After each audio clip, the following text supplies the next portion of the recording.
tardes a todos y agradecer sinceramente vuestra asistencia y sobre todo estoy contentísimo de ver el interés que suscita la teosofía en todos nosotros. Antes de empezar, quiero agradecer a mi querida hermana Carmencita la gentileza de pensar en mí para poder dar esa charla y a Isis por aceptarla. Así que sin más preámbulos voy a empezar la conferencia cuyo título ya conocéis todos vosotros. Bien, antes de abordar directamente el cuerpo mental, me parece imprescindible considerar la relación que representa en cada uno de nosotros. En primer lugar, tenemos que considerar el cuerpo mental como vehículo de conciencia por medio del cual el yo superior se manifiesta como intelecto concreto y por medio del cual se desenvuelven los poderes de la mente, así como la memoria y la imaginación. Situemos el cuerpo mental concreto en las cuatro subdivisiones inferiores del plano mental y cuya forma es ovoide. Sin embargo, la materia del cuerpo mental no está distribuida parejamente en todo el ovoide. En medio de este se encuentra el cuerpo físico que atrae fuertemente a la materia astral. Esta, a su vez, atrae con fuerza la materia mental. En consecuencia, la mayor parte de la materia de los cuerpos astral y mental se acumula dentro del cuerpo físico. La porción del cuerpo mental que sobresale de la periferia del físico forma lo que conocemos todos como el aura. Las dimensiones tanto del cuerpo astral como del físico son aproximadamente las mismas en los planos inferiores. De manera que, a diferencia del cuerpo físico, el cual ha conservado sustancialmente el mismo tamaño desde la época atlante, el cuerpo mental crece a medida que el hombre evoluciona. El cuerpo mental posee una sola molécula o unidad llamada comúnmente unidad mental del cuarto subplano mental, la cual perdura en cada uno de nosotros durante todas las encarnaciones. La unidad mental es el centro y corazón del cuerpo mental y de la relativa actividad de las diferentes partes de esa misma unidad depende, en gran parte, la apariencia del cuerpo mental en conjunto. La función de los átomos permanentes y de la unidad mental es conservar en sí mismos los resultados de todas las experiencias por las cuales pasan los cuerpos respectivos. La mente es el reflejo del aspecto cognoscitivo del yo superior, como conocedor. Es el yo superior actuando en el cuerpo mental. Pero en el caso es que, desgraciadamente, para la mayoría de las personas, el yo superior que buscan piensan que es la mente. En la presente etapa de evolución en que nos encontramos, estamos trabajando especialmente en el desenvolvimiento del cuerpo mental. La mayoría buscamos las diferencias desde nuestro propio punto de vista, posiblemente no tanto para comprenderlas como hasta oponernos a ellas violentamente. No obstante, cuando la facultad esté desarrollada a la perfección, las diferencias las observaremos con calma, con el único fin de comprenderlas y juzgar cuáles son las mejores. La cuarta ronda tiene como principal función el desenvolvimiento del deseo o emoción, y la quinta ronda está destinada a desarrollar el intelecto. Sin embargo, en virtud del estímulo dado dado por los señores de la llama, el intelecto está ya considerablemente desarrollado, habiéndose adelantado una ronda completa al programa normal. Por lo demás, se ha de tener en cuenta que el intelecto del cual el hombre se siente tan envanecido es infinitesimal comparado con lo que poseerá el hombre medio al culminar la quinta ronda. Los señores de la llama vinieron a esa tierra desde Venus durante la tercera raza raíz e inmediatamente se hicieron cargo de nuestra evolución. El más elevado de ellos en la literatura teosófica y en la hinduista y Vedanta se le conoce con el nombre del Sanat Kumara. Con él vinieron 3 lugartenientes y unos 25 adeptos como auxiliares. Además, unos 100 seres humanos ordinarios fueron traídos de Venus, los cuales se mezclaron con la humanidad ordinaria de la Tierra. Estos son los grandes seres de quienes dice la doctrina secreta que implantaron la chispa en los hombres sin mente y despertaron en estos el intelecto. Su acción fue realmente un estímulo magnético, cuya influencia atrajo a la humanidad hacia ellos, lo cual permitió a los hombres desarrollar la chispa latente y devenir individualizados. El pensamiento abstracto es una función del yo superior, expresándose por medio del mental superior o cuerpo causal. Y el pensar concreto lo intenta realizar el yo superior en el cuerpo mental inferior, según nos dice la teosofía. Por lo general, el cuerpo mental del hombre medio está en la actualidad mucho menos desarrollado que los cuerpos astral y físico. Ahora bien, en el hombre normal, en el presente estado de evolución, se identifica con la conciencia del cerebro, la que actúa sobre el sistema cerebroespinal. Se siente distinta y como yo solo en el plano físico, es decir, en estado de vigilia.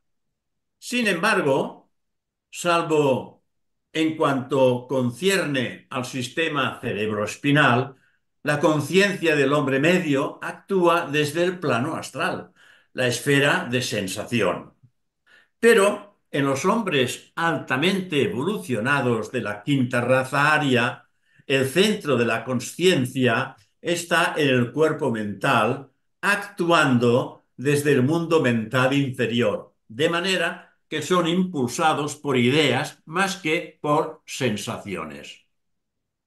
Es decir, que el hombre medio es consciente, pero no autoconsciente en los planos astral y mental.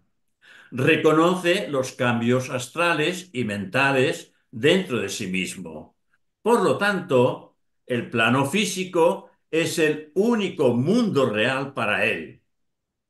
Todos los fenómenos de conciencia pertenecientes a los mundos astral y mental son los que llama irreales, subjetivos e imaginarios. Los considera creados por su propia imaginación y no como resultado de impacto de los mundos externos sobre sus cuerpos astral y mental. En efecto, es un niño en lo que respecta a los planos astral y mental. En un hombre falto de desenvolvimiento, el cuerpo mental no puede funcionar libremente en el plano mental como vehículo independiente de conciencia durante su vida terrena. Pero cuando el hombre o la mujer ejercita sus facultades mentales, éstas se revisten de materia astral y física para ser consciente de la actividad de éstas. Ahora veamos las funciones principales del cuerpo mental. Primero, servir de vehículo de conciencia al yo superior para expresar el pensamiento concreto. Segundo, expresar tales pensamientos concretos por medio del cuerpo físico, actuando por mediación del cuerpo astral, el cerebro etérico y el sistema cerebroespinal. Tercero, desarrollar los poderes de la memoria y de la imaginación.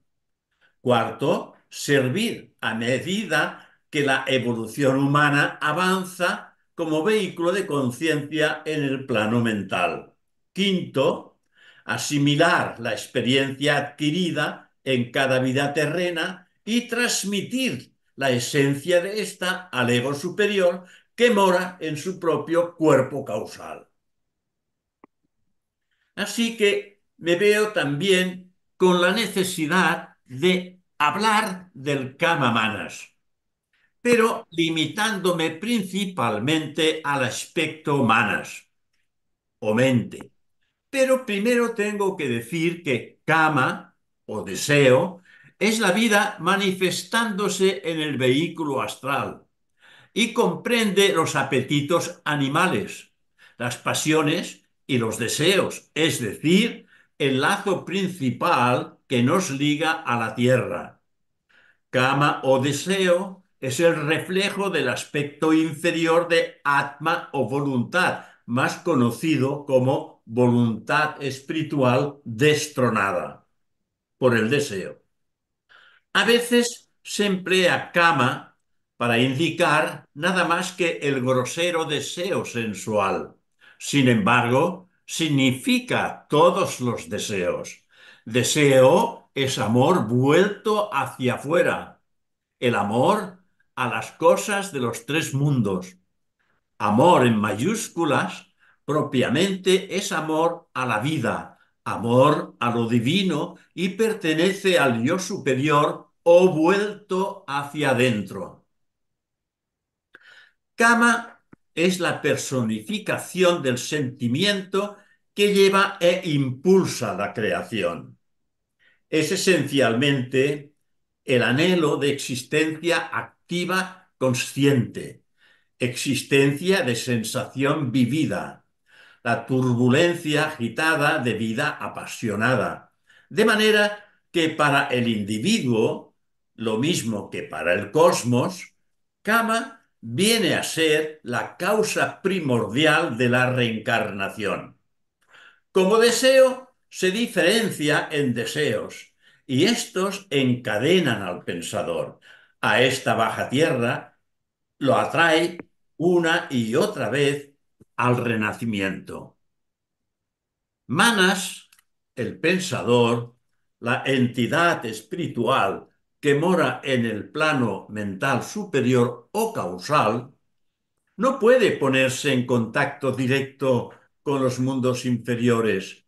Por tanto, proyecta de sí mismo el mental inferior objetivo que recibe varios nombres tales como el reflejo, sombra, rayo, etcétera. Este rayo es el que actúa en el cerebro manifestando por medio de este los poderes mentales y de esta manera hace surgir la consciencia en el plano físico. Durante la vida terrena, Kama y Manas inferior están unidos y comúnmente se los llama Kama Manas. Kama suministra los elementos animales y pasionales, y Manas inferior razona sobre estos y añade las facultades intelectuales. Ahora bien, los dos juntos están tan íntimamente entrelazados durante la vida que rara vez actúan por separado. Pues, al parecer, apenas existe un pensamiento que no esté influenciado por el deseo. Así que podemos decir que Kama Manas es manas con deseo, mente con deseo, interesándose por las cosas externas. La acción de manas inferior en el hombre se manifiesta como capacidad mental, fuerza intelectual, agudeza, sutileza al mismo tiempo, las cuales comprenden comparación, razonamiento, juicio, imaginación y también las demás facultades mentales. Estas facultades pueden llegar frecuentemente al grado llamado genio, pero es lo que H.P. Blavatsky llamaba genio artificial, resultante de la cultura y de la agudeza intelectual. El verdadero genio consiste en chispazos del mana superior que penetran en la conciencia inferior. Manas es doble, puro e impuro. El impuro está determinado por deseo. El puro está libre de todo deseo. Entonces es cuando se producen chispazos de genio. Al fluir la luz del ego superior por el mental inferior al cerebro. De esto podemos estar seguros mientras nos encontramos en el remolino de la personalidad. Ahora bien, mientras los temporales de deseos y apetitos se agitan a nuestro alrededor, mientras somos arrastrados de un lado para otro por oleadas de emoción, la voz del mana superior no puede llegar en absoluto ante nuestros propios oídos. El mandato del ego superior no viene o desciende en el fuego o en el remolino, en el trueno ni en el temporal. Solo lo hace cuando hemos alcanzado la quietud del silencio. Solo cuando el aire mismo está inmóvil y la calma es profunda. Solo entonces y solo entonces resuena la voz que es más queda que el silencio. Es la voz verdadera del yo superior o del ego superior. Aquietando nuestra mente,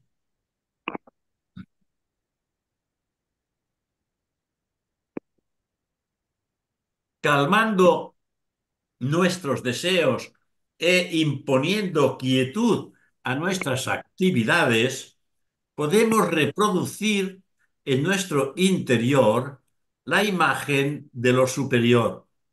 Pero si lo que surgen son nuestros propios pensamientos, si son nuestros propios deseos los que se agitan, solo obtendremos reflejos fragmentarios, luces movedizas que no nos dirán nada en absoluto.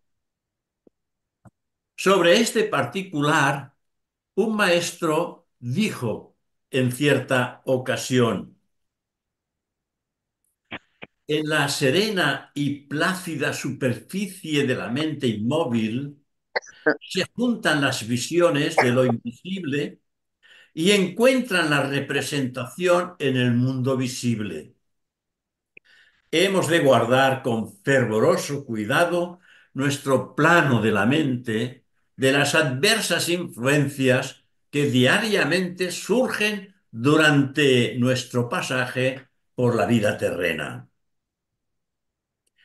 El yo superior, como parte de la mente universal, es incondicionalmente omnisciente en su propio plano, pero lo es solo potencialmente en los mundos inferiores, debido que ha de actuar por mediación del yo personal.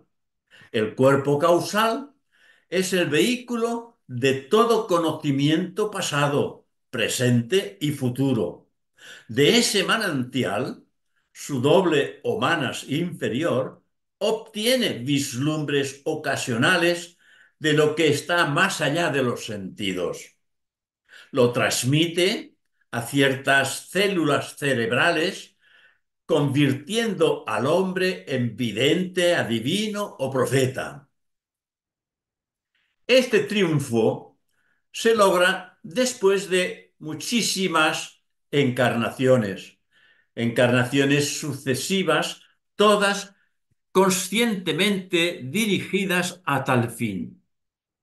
A medida que una vida sucede a otra vida, el cuerpo físico se sintoniza mejor para recibir vibraciones de impulso manásico, de manera que el mental inferior necesita cada vez menos la parte gruesa de la materia astral como vehículo. Es parte de la misión del mental inferior desprenderse gradualmente del ciego elemento engañador, Kama, que lo lleva a tan estrecho contacto con la materia, tanto como para nublar la divina naturaleza y sofocar las intuiciones.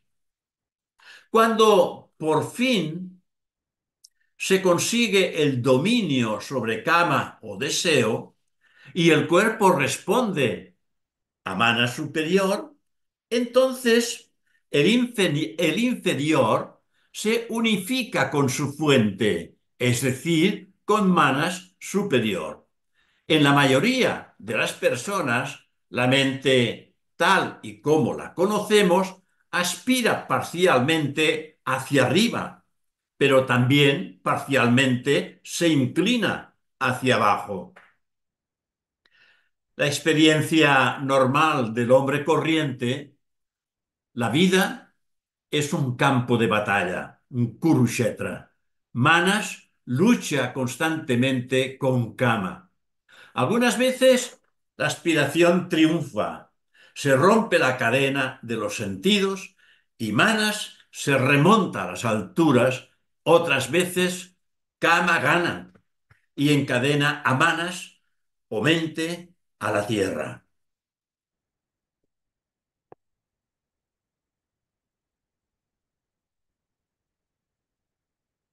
Para darnos ánimos, debo decir, si un hombre o mujer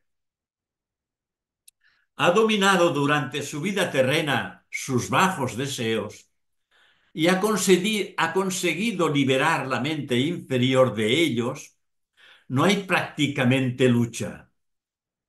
Y el ego superior no solo puede recuperar lo que ha invertido en esa encarnación, sino que también cosecha todos los beneficios, o sea, las experiencias y facultades que ha adquirido. En definitiva, todo, absolutamente todo, depende de nosotros. Veamos ahora algunas de las facultades del cuerpo mental. El cuerpo mental puede, en el curso del tiempo, ser puesto en actividad. Así aprenderá a responder a las vibraciones de la materia de su propio plano, con lo cual se abrirá el ego en mayúsculas un mundo nuevo, un mundo mucho más extenso de conocimiento y de poder.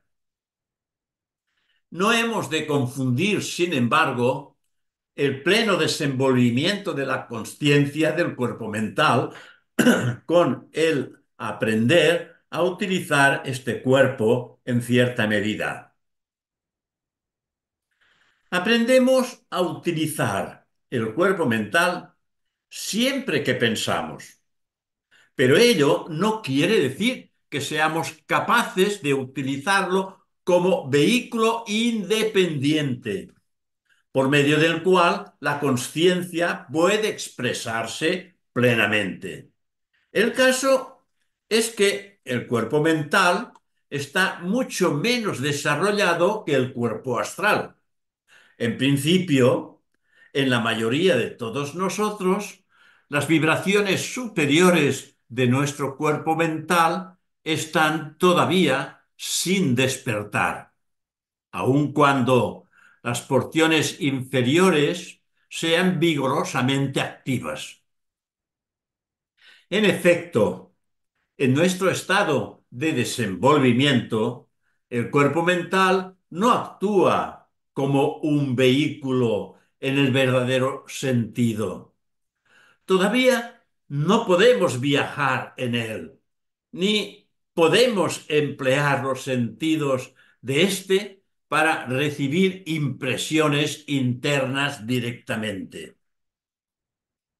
En los hombres y mujeres de ciencia de nuestro tiempo, aunque el cuerpo mental esté muy desarrollado, les sirve principalmente para utilizarlo durante la conciencia de vigilia, es decir, mientras están despiertos físicamente, pero es todavía muy imperfecto para recibir impresiones directas de los planos superiores, aparte de aquellos que verdaderamente han sido enseñados por instructores pertenecientes a la gran fraternidad de iniciados. Por lo tanto, son muy pocos realmente los que actúan conscientemente en su cuerpo mental superior.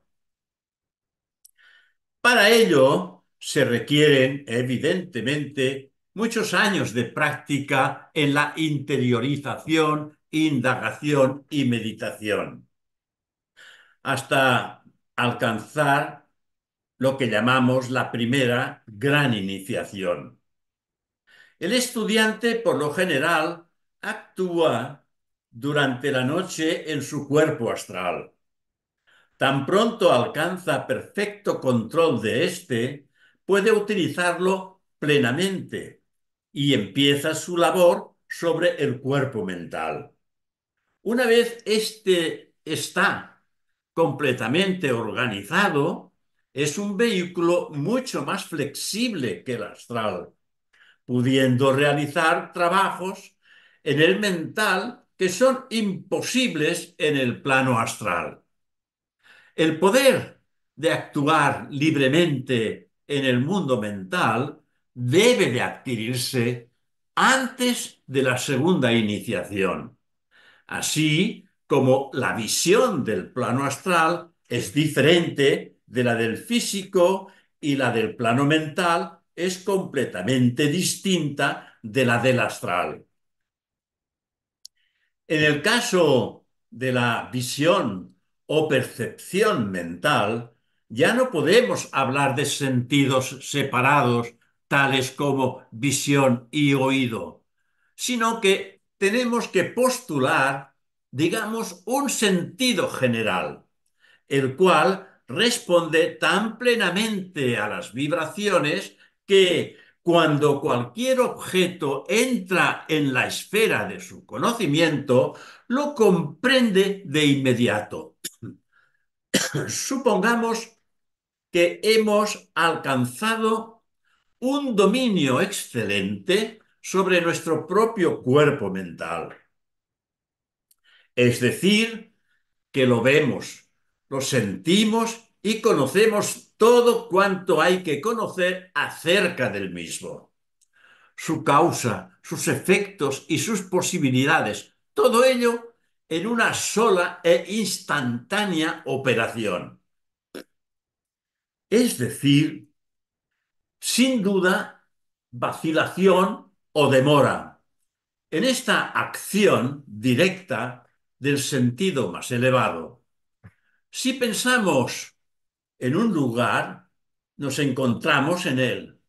Si pensamos en un amigo o en un familiar, éste aparece ante nosotros, de manera que no puede haber ningún tipo de error.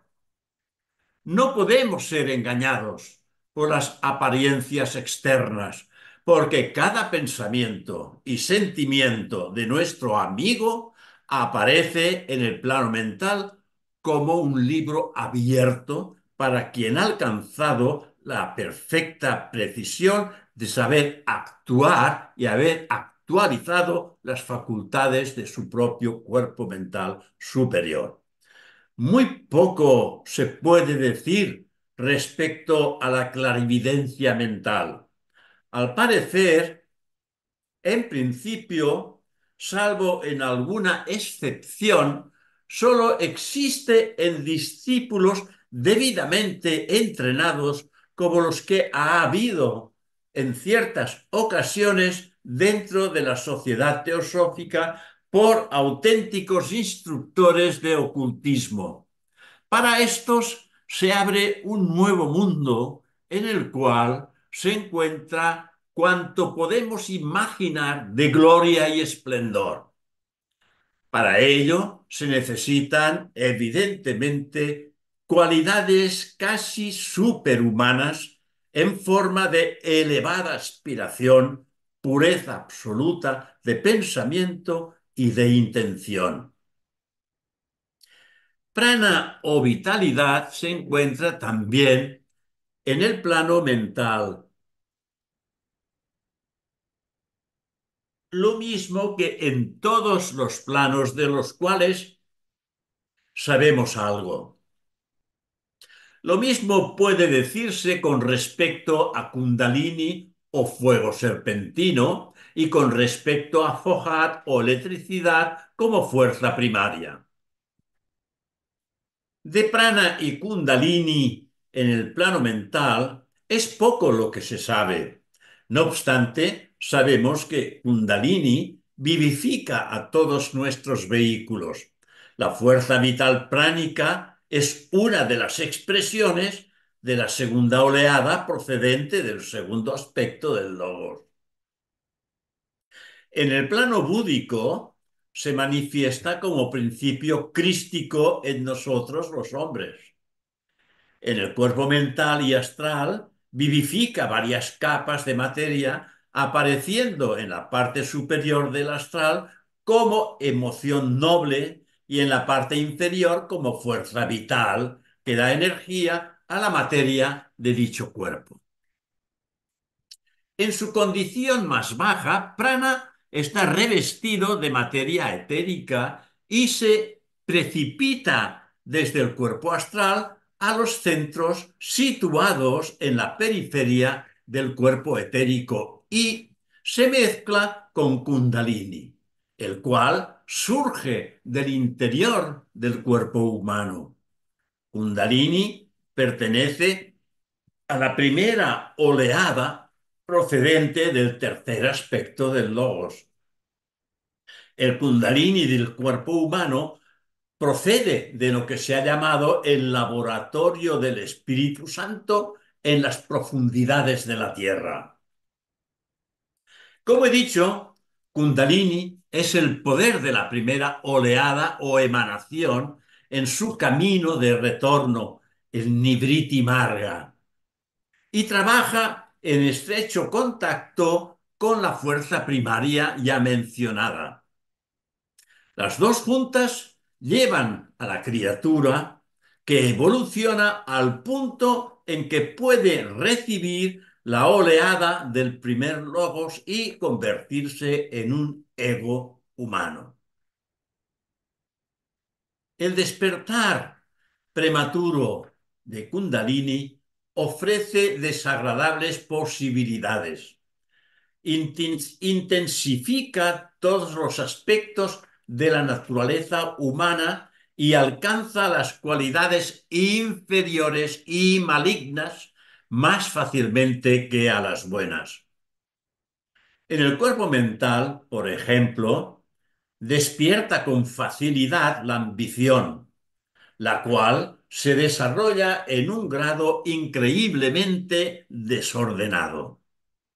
Es probable que produzca gran intensificación del poder intelectual, pero al mismo tiempo produce orgullo anormal y satánico, en un grado inconcebible para la mente ordinaria. Dice dice Madame Blavatsky que libera a los yogis y esclaviza a los necios. La conquista de Kundalini ha de repetirse en cada encarnación, puesto que los vehículos son en cada una nuevos. Solo que una vez que se ha conseguido, la repetición será mucho más fácil. Se ha de tener en cuenta que Kundalini actúa de manera diferente en personas diferentes. Por ejemplo, algunos percibirán al yo superior, mientras que otros oirán su voz. Por otra parte, esta conexión con el yo superior tiene muchas y diferentes etapas. Para la personalidad significa la influencia del ego en mayúsculas, pero para este significa el poder de la monada. Y para esta, a su vez, significa llegar a ser la expresión consciente con el logos. Para utilizar las facultades del cuerpo mental es necesario, además, enfocar la conciencia en este cuerpo. La conciencia del hombre se puede enfocar únicamente en un vehículo a la vez, aunque puede ser consciente de los demás en una forma vaga. Así, si el poseedor de visión astral y mental enfoca su conciencia en el cerebro físico, verá perfectamente los cuerpos físicos de sus amigos, pero a la vez verá en forma algo vaga los cuerpos astral y mental. En un instante puede cambiar el foco para poder ver el astral de forma clara y perfectamente, en cuyo caso verá también los cuerpos mental y físico, aunque no en detalle. Lo mismo ocurre con la visión mental y con la de los planos superiores. Al traer el cuerpo físico, lo que se ha visto en el plano mental, se ha de efectuar la difícil operación de doble transferencia de lo superior a lo inferior, por cuanto la memoria ha de atravesar el plano astral intermedio. Aun cuando las facultades mentales se pueden utilizar mientras uno se encuentra despierto en el cuerpo físico, pero lo que ocurre es que el estudiante investigador está entorpecido a causa de la incapacidad absoluta del lenguaje físico para expresar lo que él está percibiendo internamente. A fin de traer la conciencia del cuerpo mental al cerebro físico, se han de desarrollar los vínculos entre los diferentes cuerpos. Estos vínculos existen al principio sin que el hombre tenga conciencia de ellos, pues no están activamente vivificados y son algo por el estilo de lo que en el cuerpo físico se llaman órganos rudimentarios que esperan desarrollo para ser usados. Tales vínculos conectan los cuerpos denso y etérico con el astral, este último con el mental y este a su vez con el causal. La acción de la voluntad empieza a vivificarlos y a medida que funcionan, el hombre o mujer los utiliza para transferir su conciencia de vehículo a vehículo. El empleo de la voluntad para vivificar los vínculos pone en libertad a Kundalini o fuego serpentino. El vínculo entre el cuerpo físico y astral es el cuerpo pituitario. El vínculo entre el físico y el mental es la famosa glándula pineal. Algunas personas desarrollan primeramente el cuerpo pituitario y otras la glándula pineal. Cada uno debe de seguir el método que le prescribe su propio instructor espiritual. Una vez que el hombre ha aprendido a abandonar el cuerpo físico a plena conciencia, después de desarrollar los vínculos entre sus vehículos, ha salvado naturalmente el vacío entre la vida física y la vida de sueño. Esto se facilita acostumbrando al cerebro a responder a las vibraciones del cuerpo mental. De esta manera, el cerebro se convierte más y más en obediente instrumento del hombre cuyas actividades se efectúan bajo la acción de la voluntad y responden al menor impulso. Las condiciones preparatorias para recibir el vínculo físico, las vibraciones de la conciencia superior pueden resumirse como sigue: purificación de los cuerpos inferiores mediante alimento y vida puros, completa subyugación de las pasiones, cultivo de un temperamento parejo y equilibrado, para que la mente no sea afectada por el tumulto y las vicisitudes de la vida externa. La práctica de la meditación tranquila sobre temas elevados, cesación de apresuramiento. Especialmente la inquietud y excitabilidad de la mente que mantiene el cerebro constantemente volando de una cosa a otra, amor a las cosas del mundo superior, de manera que la mente reposa gozosamente en su compañía como la de un amigo bien amado.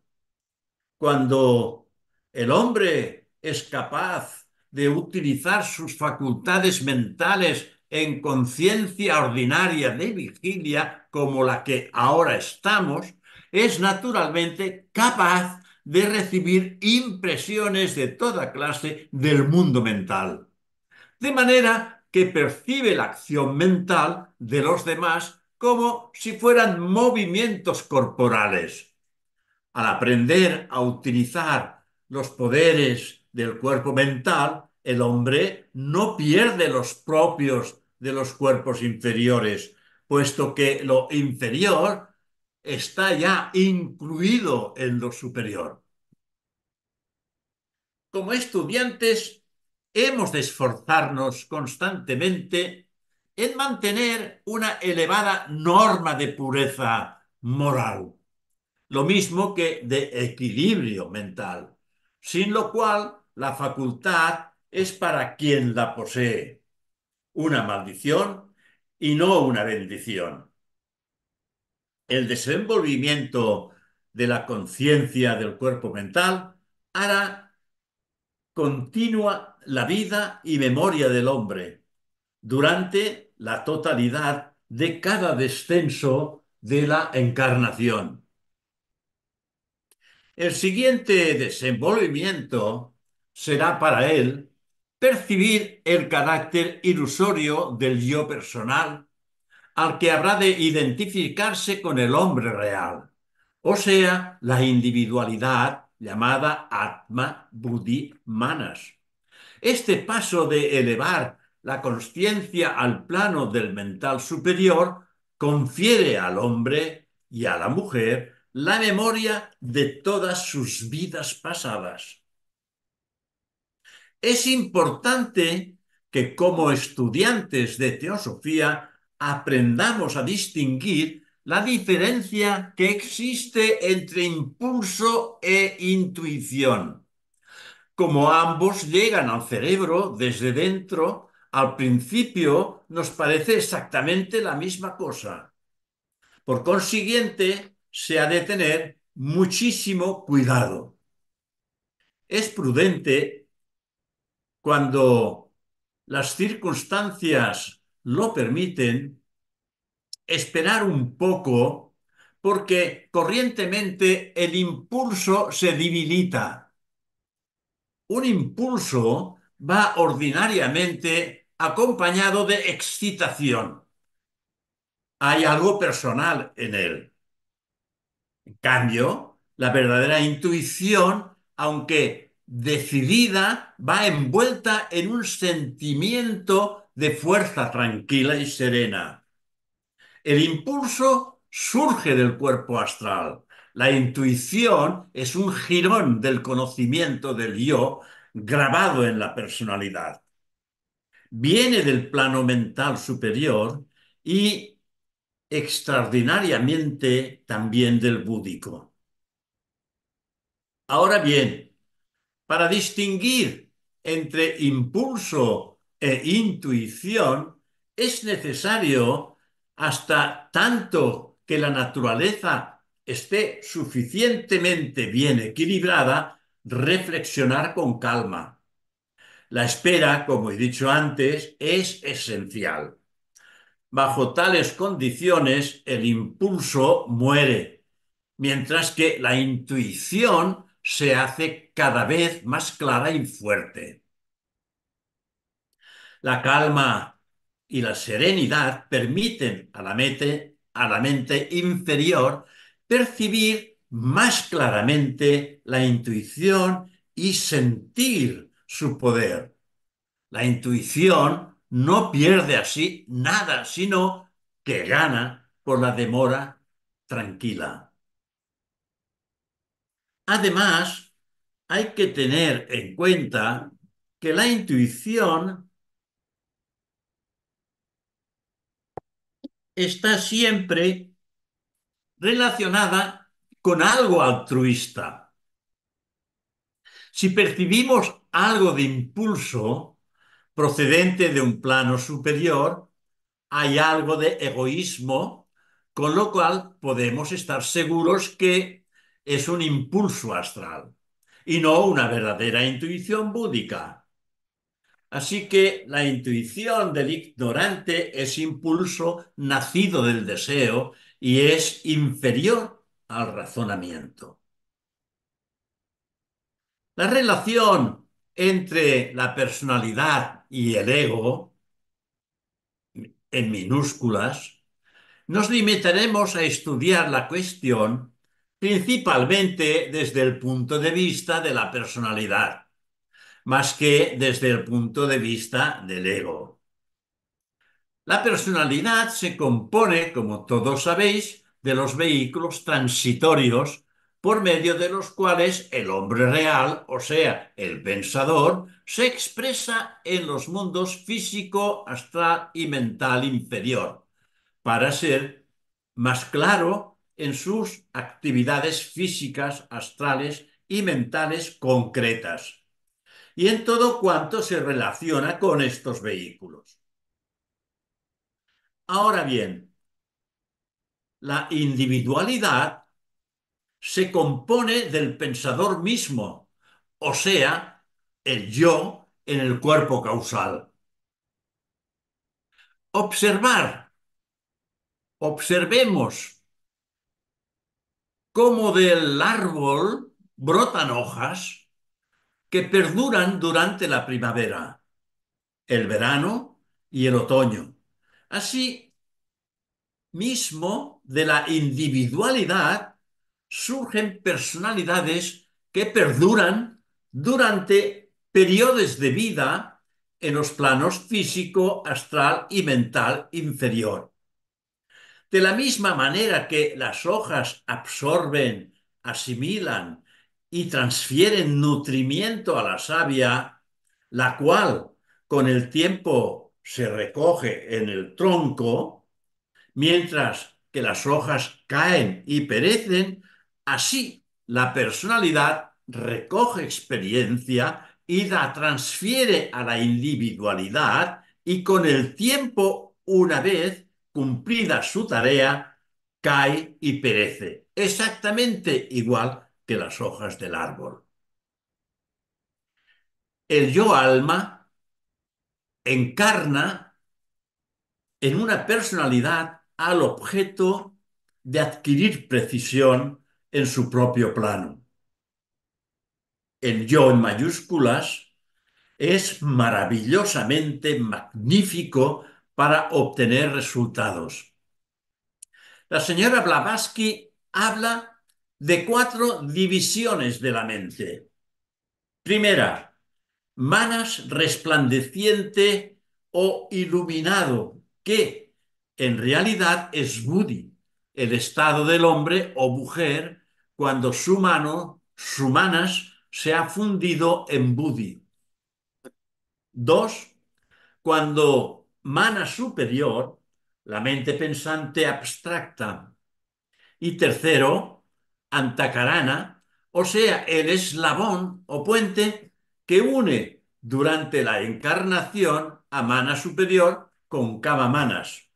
Y cuarto, Kamamanas, el cual, según esta teoría, es precisamente la personalidad.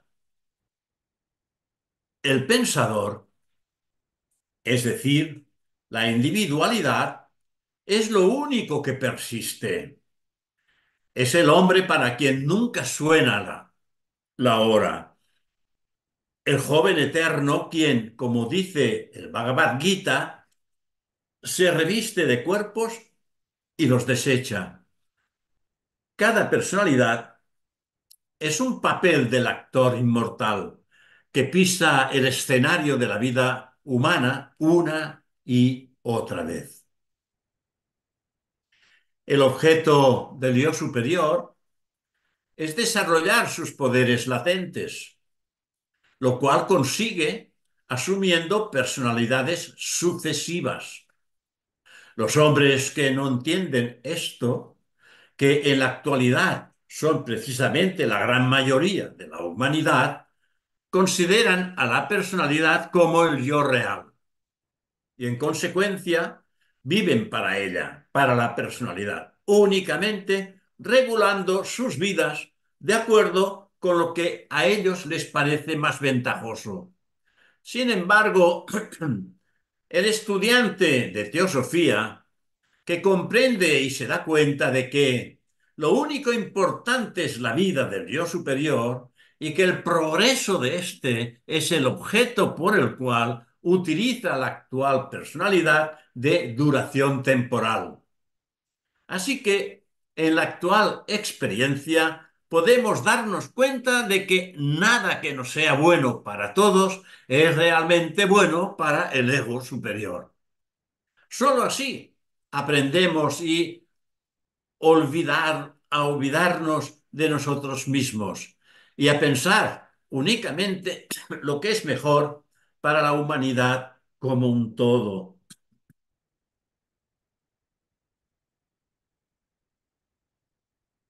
Cuando nos elevamos a un nivel algo superior a lo ordinario y nuestra principal actividad deviene mental, existe el peligro de que nos identifiquemos con la mente.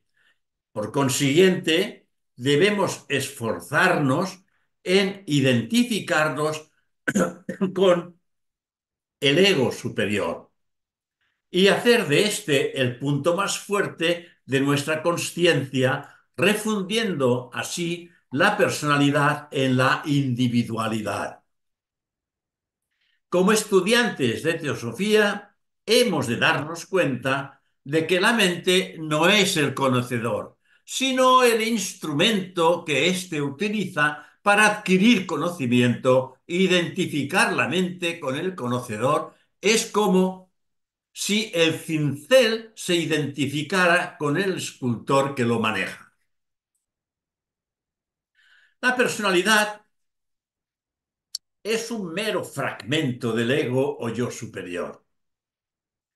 Es el mismo proyectando una diminuta porción de sí mismo, llamada alma, que reencarna en los cuerpos mental, astral y físico. No obstante, existe siempre una línea de comunicación entre la personalidad y el ego superior, a la cual llamamos el antakarana. Antakarana, en sánscrito, significa el órgano o instrumento interno. La destrucción de este órgano implica que el ego superior no necesita tal instrumento, sino que actúa directamente sobre la personalidad. Por tanto, siendo el antakarana un eslabón entre el yo superior y el yo inferior, desaparece en cuanto una sola voluntad rige en ambos. Sin embargo, hemos de comprender que el ego superior, por pertenecer a un plano más elevado, nunca puede expresarse plenamente en los planos inferiores. Lo más que se puede esperar es que la personalidad no contenga nada de que no esté de acuerdo con el yo y exprese de este todo lo más que se puede expresar en el mundo inferior. Así que el hombre no evolucionado no tiene casi comunicación con el ego superior. En cambio, el iniciado en los misterios mayores, esta comunicación es plena. Ahora bien, entre estos dos extremos existen naturalmente hombres de todos los grados imaginables. También tenemos que tener en cuenta que el ego superior mismo está en proceso de desenvolvimiento. Por consiguiente, nos encontramos con egos de muy variado grado. Sin embargo, hemos de recordar que el yo superior es en muchos sentidos algo inmensamente más grande que la personalidad. Ya sé que estamos, la mitad de los seres humanos, estamos muy enamorados de la personalidad. Pero cuando empecemos a percibir la realidad de lo que existe más allá de ella, entonces nos daremos cuenta que nuestra personalidad es precisamente el vehículo que la individualidad precisa para poderse manifestar en el plano físico. Aunque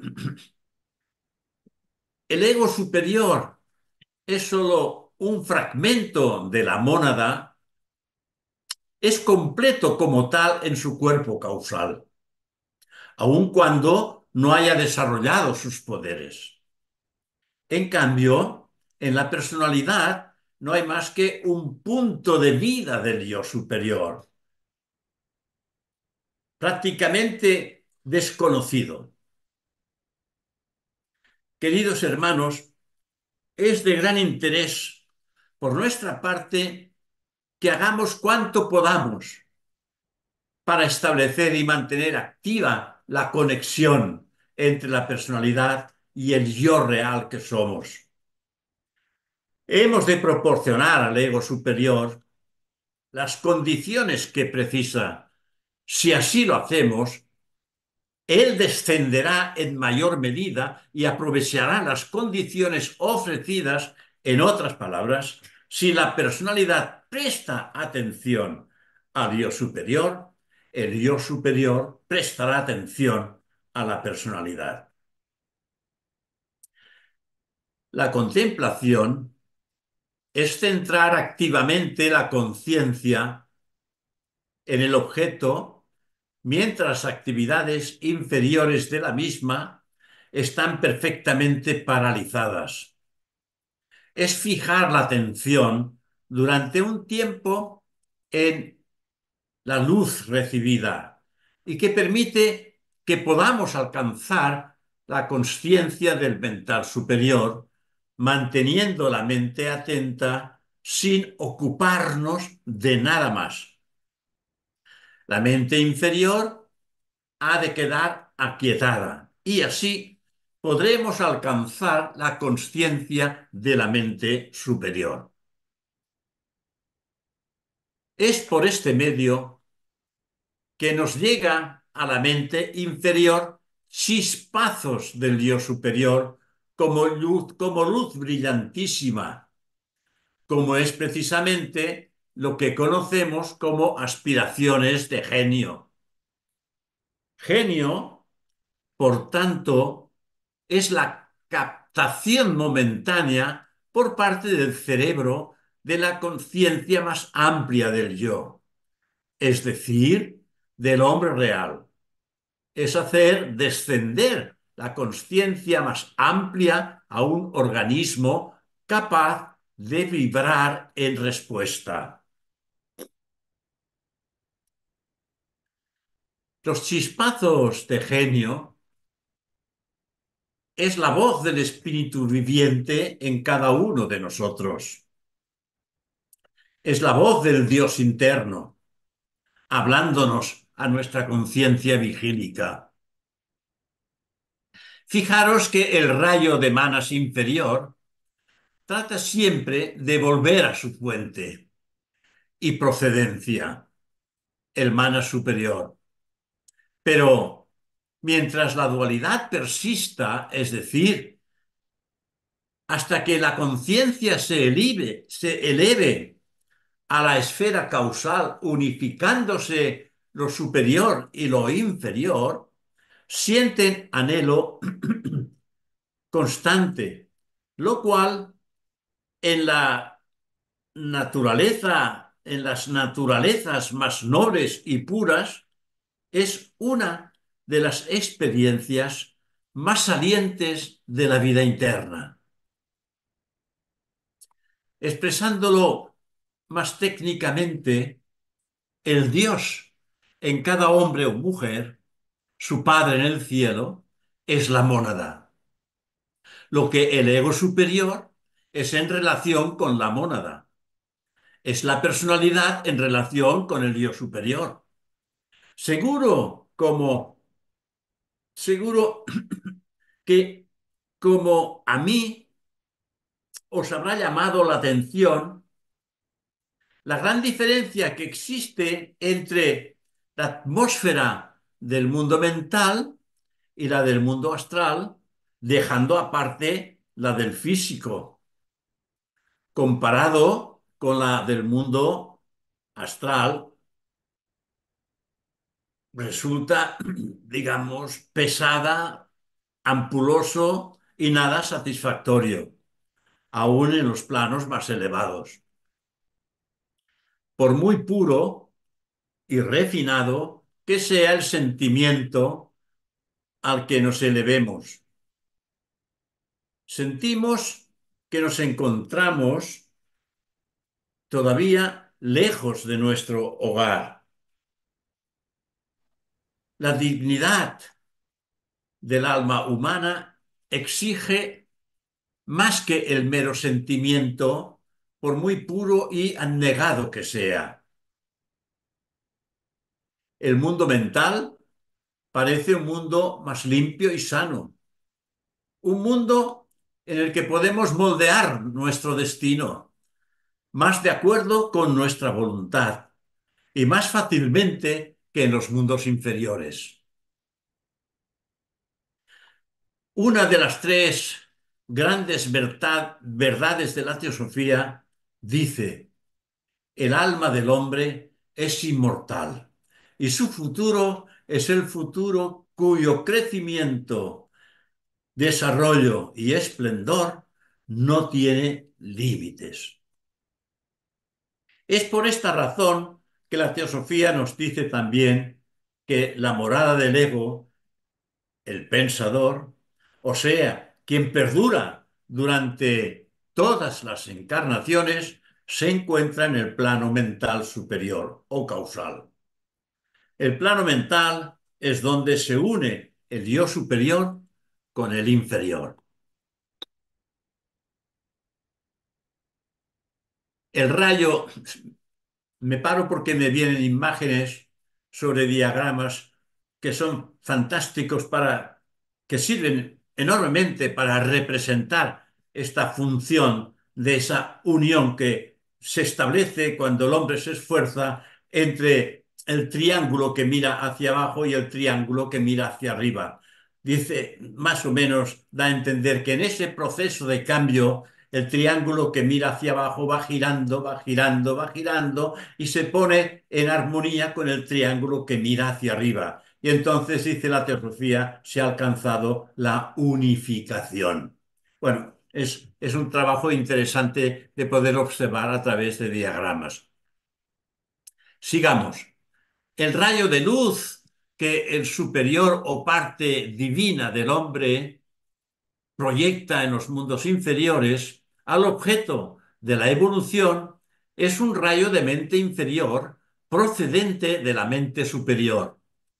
El campo de batalla de la vida es para la mayoría de los hombres cabamanas, es decir, la mezcla de mente y deseo. La conciencia de la mayoría de los hombres está centrada en los sentimientos, en el mundo astral, con lo cual el nuevo paso inmediato es aprender a dominar los sentimientos, o sea, controlar el cuerpo astral. Ello se consigue actuando desde el plano inmediato superior, o sea, desde la mente. Así que el previo paso será elevar el centro de conciencia del astral al mundo mental. Y dice la literatura teosófica que nos pone en antecedentes que el desenvolvimiento de la mente del hombre ha avanzado una ronda entera, gracias a la influencia de los señores de la llama que hemos mencionado a un principio en la próxima ronda, o sea, en la quinta. El progreso no, en la cuarta ronda.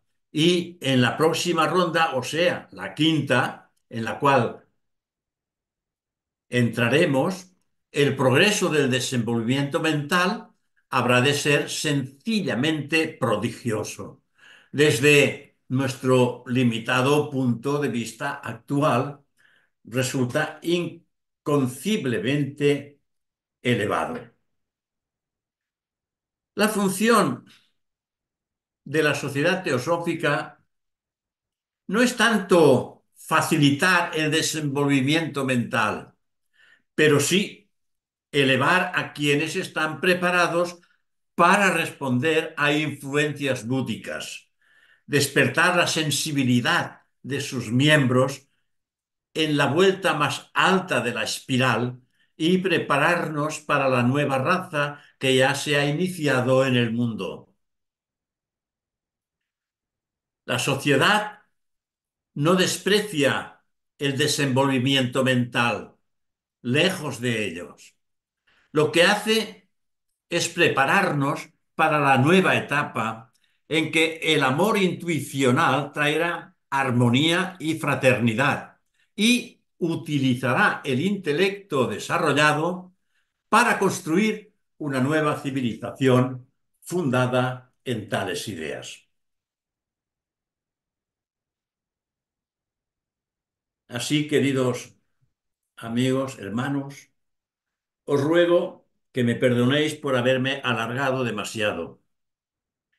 Así que gracias por vuestra atención.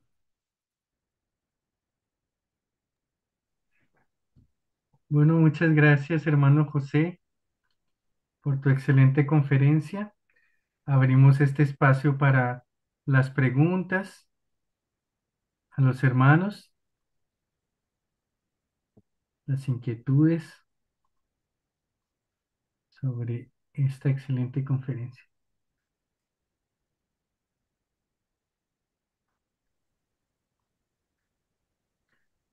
Enrique Choi, Sí, eh, quería preguntar acerca del principio supremo, Atma, ¿no? Quería saber si el Atma también se manifiesta, ¿no? ¿Podemos trascender el principio búdico y establecernos en el Atma? Atma, que es voluntad espiritual, es el primer principio de la propia mónada que evidentemente está por encima de todos los vehículos de manifestación y que nosotros en algún momento de nuestra historia deberemos de alcanzar. Pero para alcanzar Atma debemos de conquistar primero los vehículos intermedios que existen y entonces funcionar con el Buddhi de forma y manera de poder entrar en el mundo átmico. El mundo átmico realmente es algo extraordinario porque siendo primer principio de la propia mónada, está toda la mónada ahí metida en Atma. Por eso se nos dice que la manifestación de la mónada en su principio átmico es prácticamente total.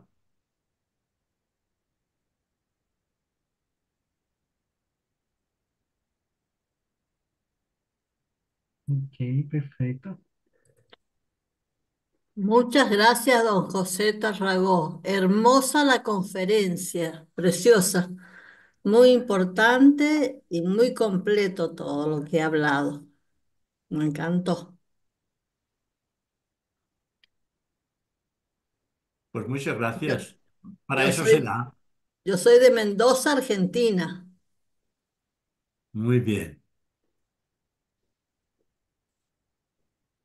Ok.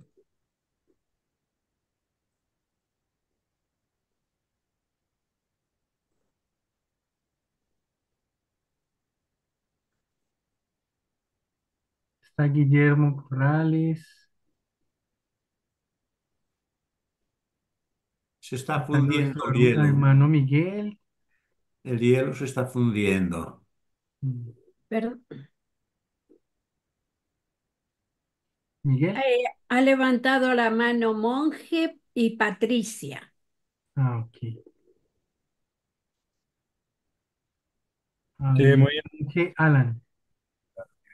sí, muy interesante la conferencia, don José. Yo tengo un libro sobre eso, sobre mundos superiores, y habla de todo eso, solamente que lo explicó como en un resumen, porque cuando yo leí el libro ese de mundos superiores, eh, es bastante, hay que dedicarle bastante tiempo para poder entenderlo. El que yo leí es sobre mundos superiores, pero es de Liederman, se llama. No sé si lo conoces. No oigo bien, no oigo bien. ¿De quién? ¿De quién? Liederman. Linderman, Lindemann. Liederman. Linderman. Mm. No. Hombre, es un buen Leiterman, libro. Leiterman, ¿puede repetir el nombre, Linderman, Ilan? mundos superiores. ¿De quién es? De Linderman. Ah, de Ricardo Linderman. Ajá. Ah, ok. Sí, bueno, de lo que yo leí en ese libro es muy, muy, muy parecido a lo que don José está hablando. Solamente que La- de una forma más ahí entendible, así más simple. ¿Puede escribirlo, por favor? Sí, Voy a, claro. voy a escribirlo aquí en el chat. Se llama Muchas Ricardo gracias, don Linderman. José. De todas maneras, está muy bien el libro, pero lo que he intentado llevar el tema bajo un punto de vista a nivel mental, intentando al mismo tiempo conectarlo con los aspectos más elevados con el fin de que veamos que la mente no es fruto de la casualidad, sino que ésta ha sido despertada evidentemente por entidades muy elevadas que están por encima del desenvolvimiento de la propia cadena terrestre y que de alguna manera hemos recibido estas ayudas de forma y manera que haya despertado la chispa que estaba dormida en nosotros y esta relación que existe entre la mente concreta y la mente abstracta para poder darnos cuenta de qué forma podemos dirigir nuestro pensamiento y adecuar esa mente al trabajo del reconocimiento de la propia realidad en el hombre. No he entrado en temas en los que de alguna manera se ha estado expresando monje Elan, no sé, no he visto su cara porque no sé quién es, no está su cara, nada más es su manita. Pero, Ricardo Lindemann es miembro de la Sociedad Teosófica en Brasil, en Brasil, el vale, vale. autor del libro que ha citado este chico. Pero sí será él el que escribe el del libro, porque no Sí, sabe, no él estamos escribió un seguros, ¿no? libro sobre los planes, sí, él escribió Hombre, un libro Hay, no, sobre ¿Sí? eso. hay Ah, muchos ok. libros que explican este tema sí. Ajá. específicamente. En su momento fue el señor Leadbeater, Annie Besant. Todos, todos. Prácticamente todos han hablado de la mente. La mente es, digamos, uno de nuestros vehículos que hay que trabajarlos, como decía José, y no quiero anticiparme a Patricia, que pidió la palabra Patricia. Hola, muy buenos días, buenas tardes a todos. Es como una pregunta. Ahorita me surgió, señor Tárrago. Sus conferencias son muy interesantes. Dentro de esta pregunta, usted habló sobre esa parte que todo mundo busca, ¿no? Despertar la glándula pineal. Realmente es un enigma porque no se puede en este momento despertar si no tenemos una real, ¿cómo se llama? Instrucción, ¿no? Mi pregunta es en base a lo siguiente. ¿Por qué hay personas que sí pueden despertar esa parte y cuál sería la factibilidad o ese despertar? Gracias. Hay personas que están preparadas de encarnaciones anteriores para poder hacer ese despertar de conciencia en el mental. Hay otras personas que tenemos que ir trabajando todavía otras vidas con el fin de poderlo lograr. ¿Cómo hay que lograrlo? Lo he dicho en el transcurso de la charla y es transformando nuestra naturaleza humana en divina, es decir, desprendiéndonos de todos los deseos y pasiones, intentando conectar con el pensamiento aspectos elevados y fructíferos, y así poco a poco vamos encontrando respuestas en nuestro interior. Es lo que normalmente se ha dicho siempre, es alcanzar el conocimiento de nuestra propia realidad. Y solamente lo podemos alcanzar desechando estas conexiones que tenemos a través de la mente concreta y a través de los deseos o el kama manas que está estrechamente entrelazado en nuestra vida. Cuando esto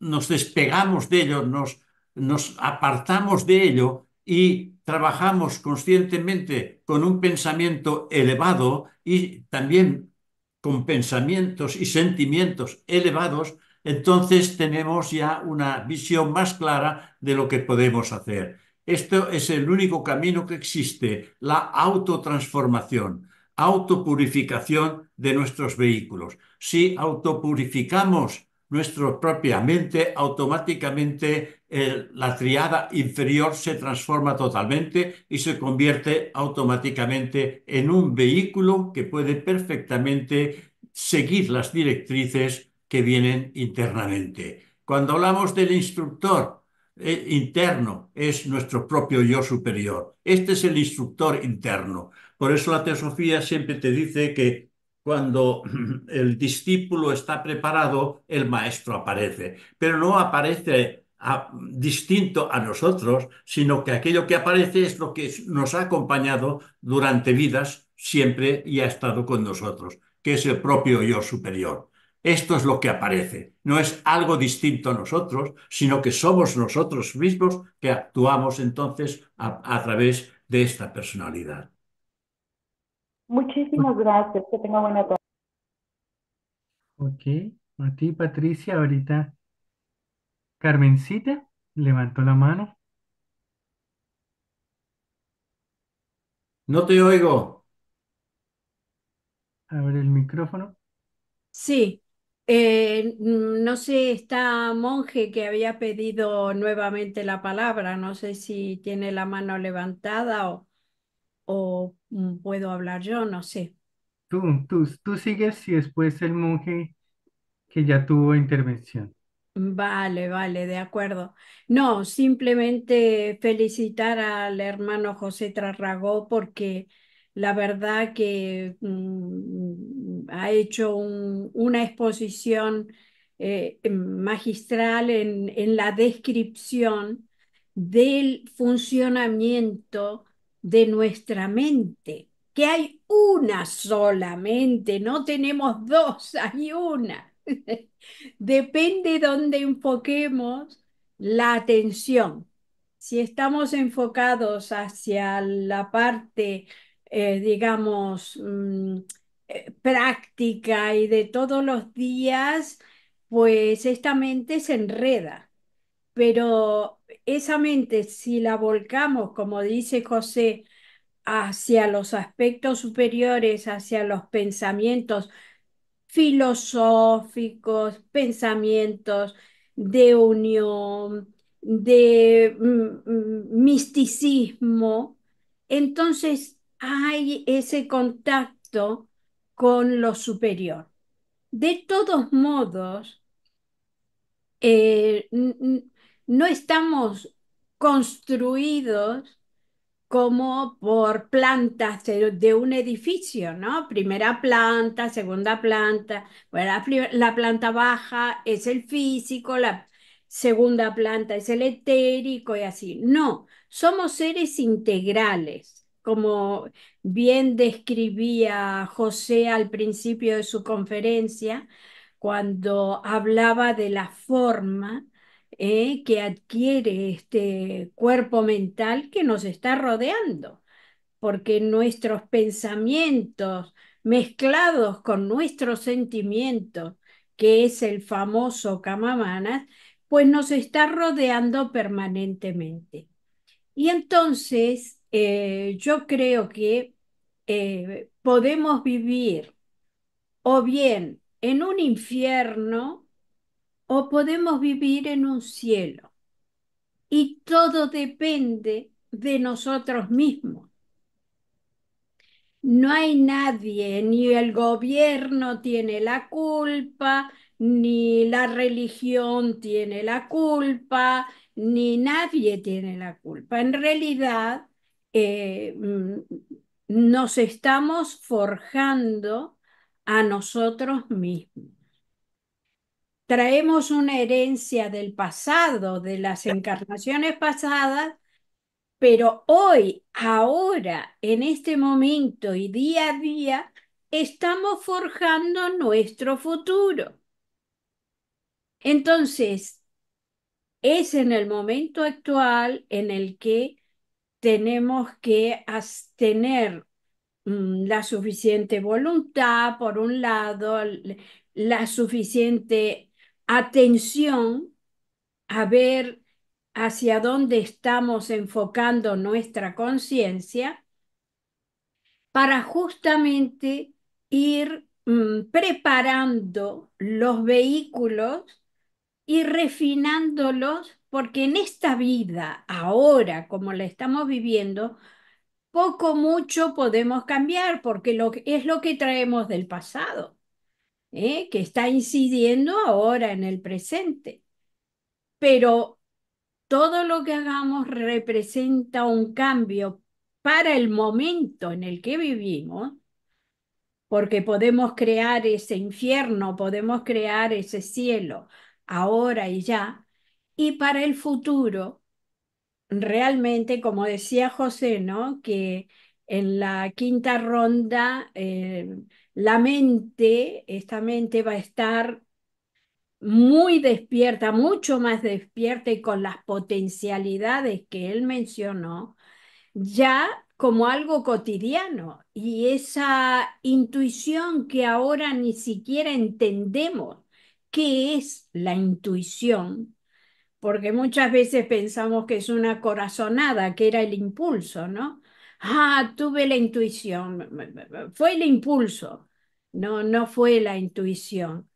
Y entonces todavía para nosotros la intuición es algo desconocido, algo que todavía no lo podemos comprender con claridad. Pero todo esto es progresivo. José también mencionó algo fundamental, algo importantísimo, y que es la meditación. Mm, Vamos a ver, últimamente se llama meditación a muchas cosas. Entonces hay que buscar la autenticidad de lo que es la meditación. Y esto también es una indagación de la mente, ¿eh? Y no hay nada escrito que te pueda garantizar que tú puedas meditar estupendamente. Entonces, esto es una práctica interior. Bien, José, como siempre, me inspiras y yo me alargo y digo cosas que de pronto, bueno, no son tan útiles, pero gracias, José, por haber traído este tema que es muy de actualidad, porque estamos hablando mucho de la inteligencia artificial y lo que menos hacemos es emplear nuestra inteligencia humana. Y dejamos todo en manos de la inteligencia artificial. Madre mía, ¿hacia dónde vamos? Ahí tenemos que pensar. Gracias, José. Gracias a ti, Carmen. Bueno, nuestro hermano Miguel Martínez creo que quería hablar. Miguel, Bueno, pues, Hola, Miguel. ¿qué tal? Buenas noches. Pues es que José nos ha dibujado un perfecto plano de todos esos niveles de conciencia que estamos llamados a ir asumiendo y mediante, como muy bien ha explicado, la transformación. Y eso es un trabajo de la conciencia para cada día. Cada día tenemos que entrar en nuestro interior y tratar de escuchar aquello que palpita en ese silencio. Se nos hace la revelación de nuestro Dharma de cada día, que son pequeñas cosas, que es darnos cuenta de aquello que es trascendente, de aquello que es importante, de aquello en lo que hemos de poner atención, porque evidentemente hay un llamado desde esos espacios superiores de nuestro ser que nos llama a abrir la conciencia. No estamos solos, hay gran cantidad de jerarquías que están velando por la humanidad. Y entonces ahí tenemos un foco, tenemos un trabajo, pero es un trabajo sutil de la conciencia. No es la comprensión de este mapa tan maravilloso, que también, sino es por, por qué carretera estamos llamados, cuál es la senda propicia para emprender ese largo camino de transformación. Una transformación que nos lleva a una comprensión de la vida, a una comprensión que no es intelectual, sino que es algo más profundamente vivo, más profundamente consciente. Y entonces estamos así interpretando el gran secreto de de la existencia, que es despertar, despertar, porque nuestro ser está esperando ese despertar para darnos los contenidos que tanto tiempo ha estado trabajando. En fin, no sé si lo he liado más, pero esto es lo que siento internamente y como se me ha solicitado, pues así lo expreso. Gracias, José. Gracias a todos. Gracias por tu aportación. Y yo voy a leer una estrofa del resumen de ese libro que yo leí del que estaba hablando anteriormente. Bueno, él indica que son cuatro fases del pensamiento y tres densidades de pensamiento. Ahí obtenemos discernimiento, suspensia, valencia y altruismo. También obtenemos eufemia, que eufemia significa hablar bien, y eunoia. Eunoia es lo contrario a paranoia. En lugar de pensar cualquier, clase de cosas malas, estamos haciendo lo contrario, pensar toda clase de cosas buenas, la eunoia. Y así los quedamos con los momentos bonitos, con lo mejor de, de lo que podemos sacar de cualquier momento, ¿ah? Y, y alquímicamente hablando, obtener los valores del amor y el cariño, que son los que más agregan a nosotros mismos. Si estamos solos, si estamos acompañados, es indiferente. El amor propio es la mejor alquimia que podemos obtener de todas estas fases de pensamiento. Así los beneficiamos todos. Y bueno, ya leer la página 29 de ese libro. Es cortita. Es la fase 4. Después de pasar por todas las fases, dice así. Pero más que La, nada, ¿qué es lo que piensa usted? El hecho de leer un libro, no, no, no, ese lo que todos acaba de lo decir, podemos leer, lo que pero ¿qué acaba, piensa usted del pensamiento? sí, lo que acaba de decir es el resumen que yo hice sobre esta hoja, pero y ahora voy a leer la hoja para que ustedes la puedan escuchar. Pero es bueno. Dice, la adición a la fase 4 de pensamiento, entonces para que el creado alcance una carencia independiente y sienta como si existiera ese deseo de atravesar cuatro fases del desarrollo del plan de la creación. El creado en sí es la última fase, la fase del Suresh, es el pensamiento del creador en relación a los creados y por eso los cabalistas no la consideran como parte de la creación propia y tampoco la toman en cuenta junto con las fases uno, 2, 3 y 4 que representan el desarrollo del creado. Además, desde una perspectiva inversa, podemos decir que la fase del Suresh uno, 2 y 3 son las fases las cuales el creador desarrolla el deseo de recibir con el fin de traerlo a su forma independiente denominada creado. Es decir, a veces se enfatiza la fase del Suresh y otra la fase 4. La fase del Suresh es el creador. La fase 4 es el creador. Y ¿Entiende? las intermedias son las fases del desarrollo del creado.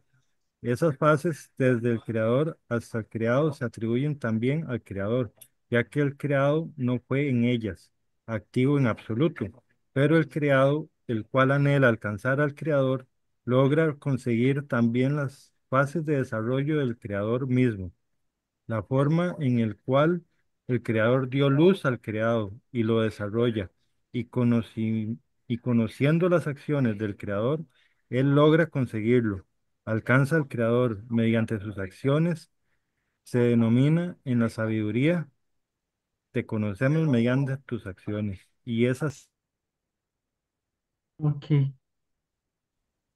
continuemos.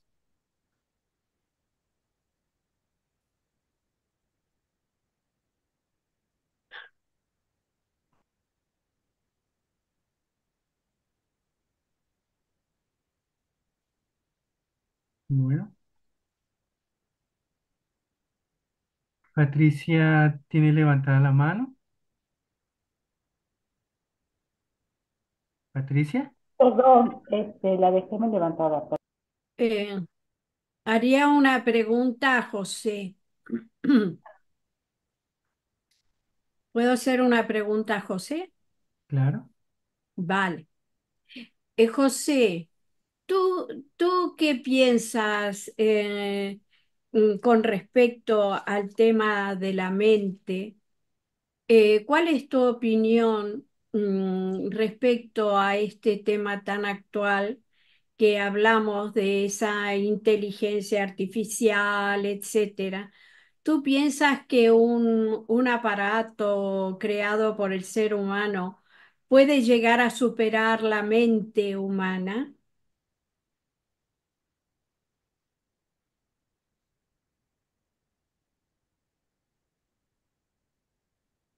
Anteriormente has dicho que la mente es una, y esta es la realidad, la mente una.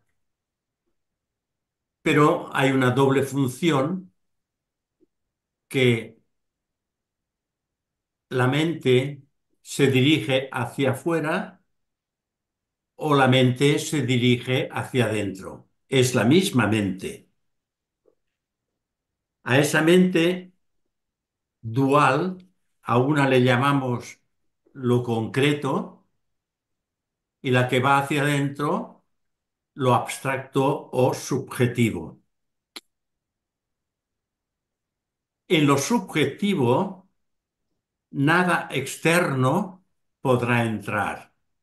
Ningún tipo de creación de inteligencia artificial, ¿has dicho? Artificial, sí, es Artificial. lo que se habla ahora Ningún tipo, sí, actualmente. exactamente, ningún tipo de inteligencia artificial podrá entrar en lo abstracto. Podrá enriquecer, es posible que sí, en muchos individuos lo que es la mente concreta, la inteligencia concreta, la inteligencia que se manifiesta a través de formas, pero no a través de lo subjetivo, no a través de lo abstracto. Solamente lo abstracto pertenece en los mundos invisibles. Por lo tanto, a mi entender, esta inteligencia artificial puede ser interesante para enriquecer la mente concreta a través de solución dentro del mundo de las formas. Yo hasta este punto puedo decir esto, no puedo decir nada más sobre lo que es la inteligencia Inteligencia artificial. artificial.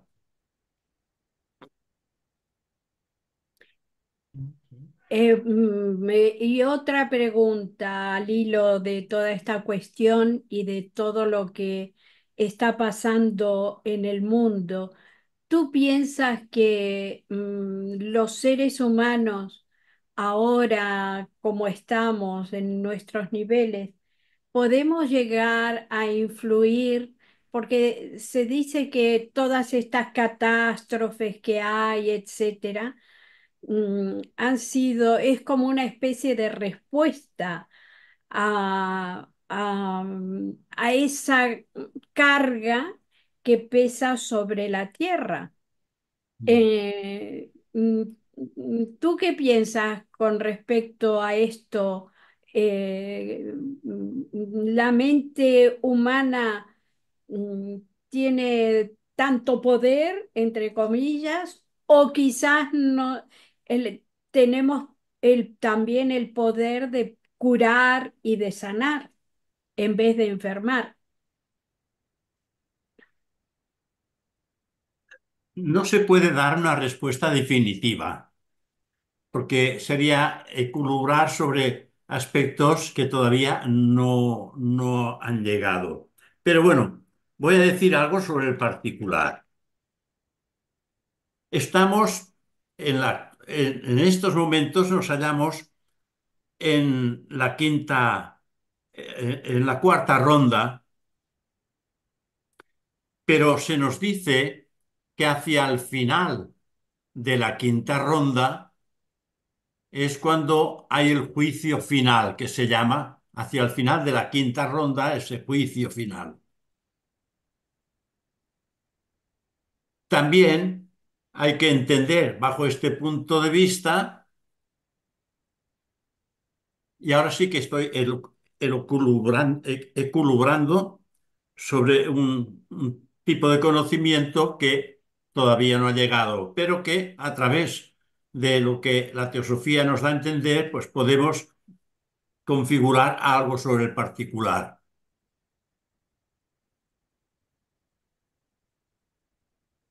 En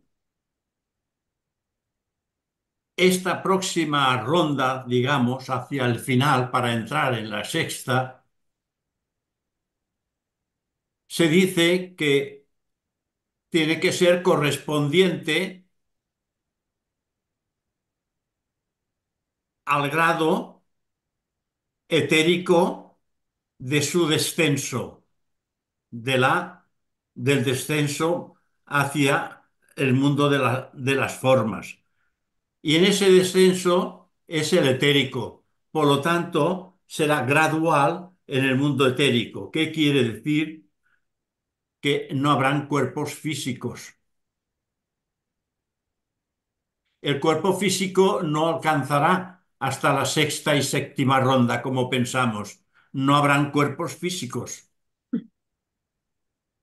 Cuando habrán cuerpos físicos en el nuevo Manvantara, en la nueva oleada de vida, pero en nuestra oleada de vida, en los momentos que estamos, habremos pasado el plano de lo físico y entraremos en el etérico y también el etérico también se finalizará.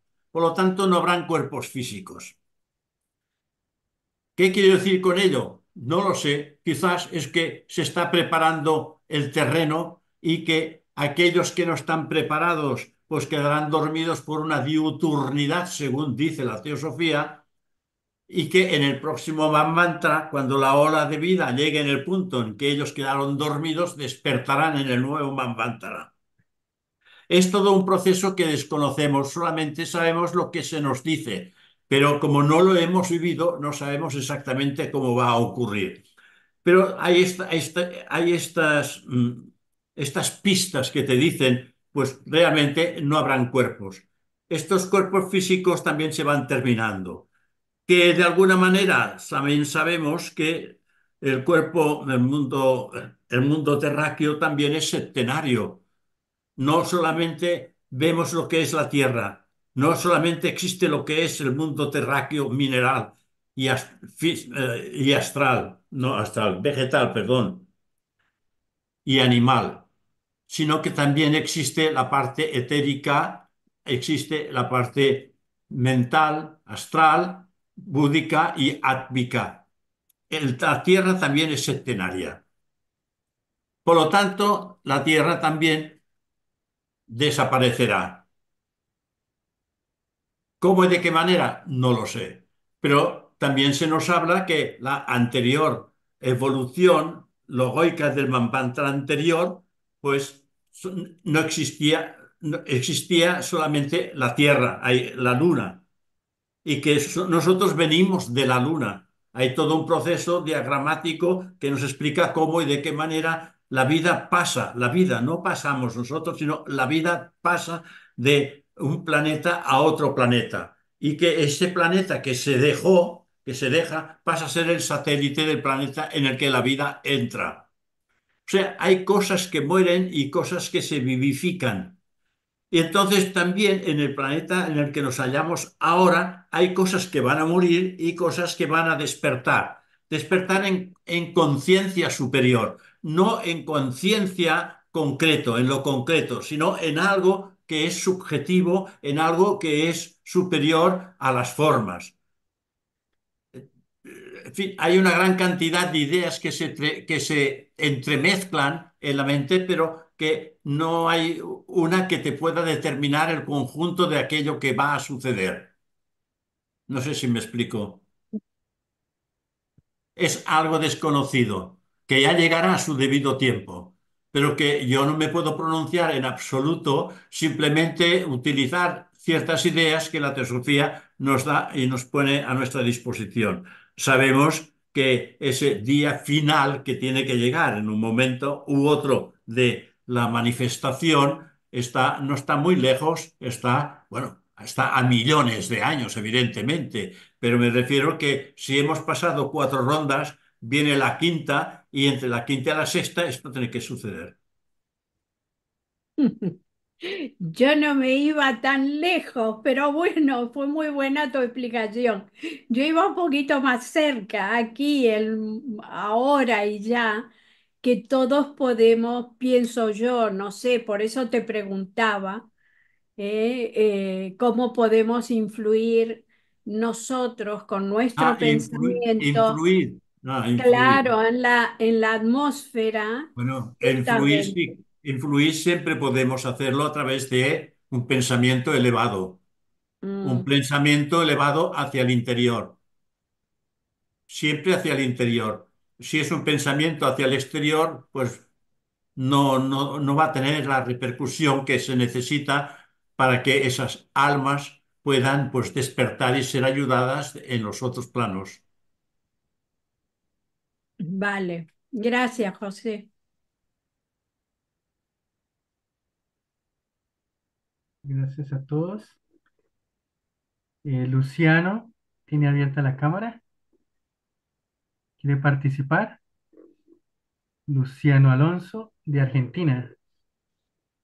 Hola, buenas tardes. Es la primera vez que me conecto.